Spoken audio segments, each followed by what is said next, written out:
CNBC contributor and former head of the FDA, Scott Gottlieb, tweeted, quote, "The coronavirus is a national threat. How do we get Seattle to shut down their economy for the good of the nation?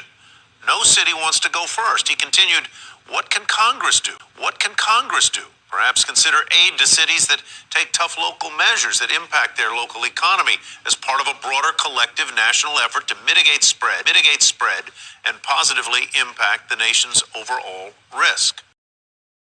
Okay, I recently got a letter from my son's homeschooling. Talked about coronavirus and how things would change. They needed to change as soon as cases started to rise in Ohio. They'd let us know what kind of changes would occur. So out of curiosity, fact-finding mission, and made some calls. I might have posted that statement before, and I even actually was able to contact the governor's office and talk to them briefly. But what was sent to us was actually faulty, so we weren't able to use it. So we're waiting on the CDC to get us another kit so we can start doing testing ourselves here in Ohio. Okay. But until we get another kit from them, anybody who has been tested for it, we're sending those samples to the CDC in Atlanta, and they're testing them for us and giving us the results. Okay. But yeah, so if that kit just wasn't faulty, we would already be doing testing on our own. But just because it was, we have to wait for another one. Is that ever an option for our state to do something like Cuomo did in New York and actually try to reach out to private labs? That I honestly don't know. I don't know. I can pass that suggestion on for you, but I've not heard that been discussed. Yeah, it's definitely something I'd like to have brought to the office, because I think they said that it is now available that we can actually access what kind of procedures to conduct. That way it's within boundaries that each state could take initiative and have private labs and just to speed up the whole process. Sure. No, I understand that. Okay. I can definitely pass that on for you. We appreciate you calling, sir. I appreciate you taking my call. Thank you. Yeah, no worries at all. You have a good evening. Good evening. Bye-bye.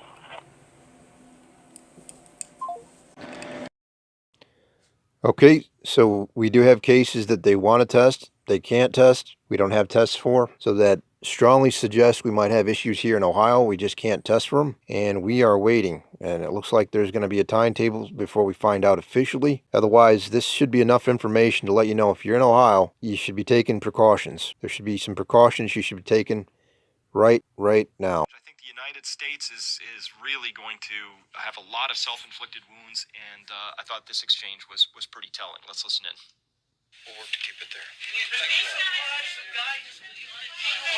Can the uninsured get tested? Gentlemen, ladies, can the uninsured get tested? Screaming's for the camera, they can't get you anywhere. Well, how about answering the question? I can answer that question. That's a valid question. Could you answer it? All right, so that was pretty interesting, right? Can the uninsured get tested? Can the uninsured get tested? No, and then just screaming back. Screaming for the camera can't get you anywhere, right? So this is the state of things in the United States. It's a very simple question. It deserves to be answered, because if the uninsured can't even get tested, because if you're uninsured, the hospital's like, well, who's paying for this? And they're not going to want to run expensive tests for it, and the uninsured don't want to incur the bills for this because it could be thousands of dollars. Because what if you get tested and they say, we'll pay for a coronavirus test, but if it comes back negative, then what happens then? Do you have to foot the bill? I mean, a lot of unanswered questions, and obviously officials are really flat-footed on this response. It would be, that they should be able to answer these questions by now, and they should have definitive answers for this. Taiwan has a positive answer for this. Yes, of course, they're going to pay for all the testing. South Korea, yes, they're going to pay for all the testing. Singapore, yes, all the testing. Also, the hospital bills if you get hospitalized around this, and in most cases if you get quarantined, they're going to help make up your lost income. All things you need to do if your goal is to get people tested so that you can do aggressive contact tracing, so that you in your country can enjoy a nice flat progression of cases like this rather than one of those that looks like that.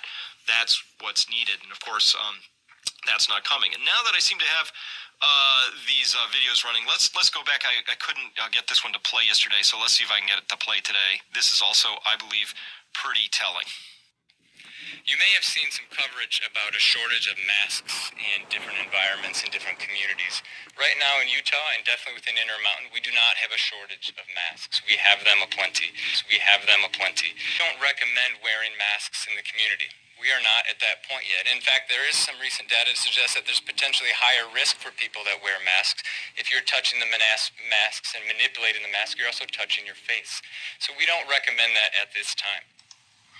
Don't recommend this at this time. In fact, I have data that shows that wearing masks does help. And our user at our site, Dave Fairtex, did find a study and posted it, which showed that people who wore face masks in their homes, and they did a study where there people who had other family members who had flu in the home, some people would wear face masks. Some people said they were going to, but were non-compliant, and other people didn't wear face masks at all. And then they studied them and said who got sick. And it turned out that if you were compliant, you wore the mask, and you were diligent about that, you had an 80% reduction in your contracting of viral influenza. Okay, so there is data to show that. I have not seen any data to show that it's not helpful. And of course, using a face mask couldn't be simpler. Let's spend a minute. Sam knows her front of her mask is contaminated. Sam performs hand hygiene. Instead of touching the mask, she grasps the ties or elastics of the mask, carefully removing the mask without touching the front. Sam discards the mask in the waste container. Sam performs hand hygiene. Great job, Sam.